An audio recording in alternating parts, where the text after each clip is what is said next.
2012 மற்றும் 2013 ஆண்டுகளில் நடைபெற்ற தயட்ட கிருள கண்காட்சிகளின் போது இந்த நிதி மோசடி நடந்தாக குற்றம் சாட்டி லஞ்ச ஊழல் மற்றும் ஆணைக்குழுவிற்கு இது சம்பந்தமான விடயத்தினை முறைப்பாட்டை லஞ்ச ஊழல் விரயத்திற்கு எதிரான குடிமக்கள் சக்தி என்றுதான் அந்த அமைப்பினுடைய பெயர், அவருடைய சிவில் செயற்பாடுடைய அமைப்பின் பெயர்.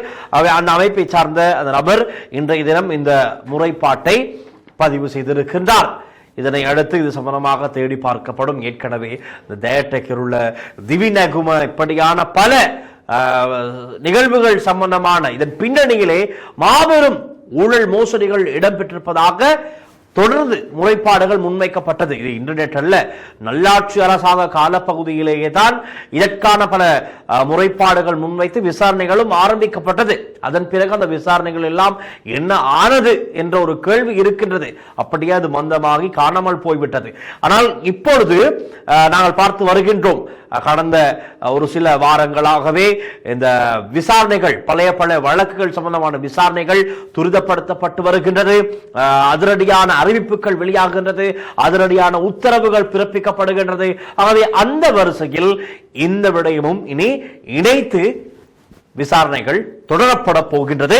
நாங்கள் பார்த்துக் கொண்டிருக்கின்றோம். இது சம்பந்தமான முழுமையான அப்டேட்டுகள் கிடைத்ததும் அவற்றையும் உங்களோடு பகிர்ந்து கொள்ள ஏற்கனவே இன்னும் ஒரு விடயம் நேற்றைய தினம் நாங்கள் குறிப்பிட்டாக வேண்டும். கேபியிடமிருந்து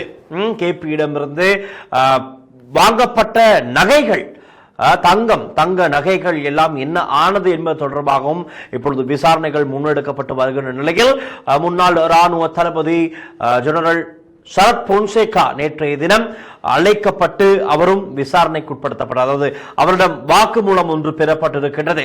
அவரிடம் விசாரணை செய்திருக்கின்றார்கள்.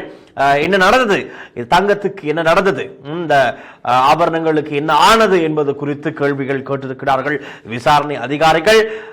அதில் ஒரு கதை இருக்கின்றது.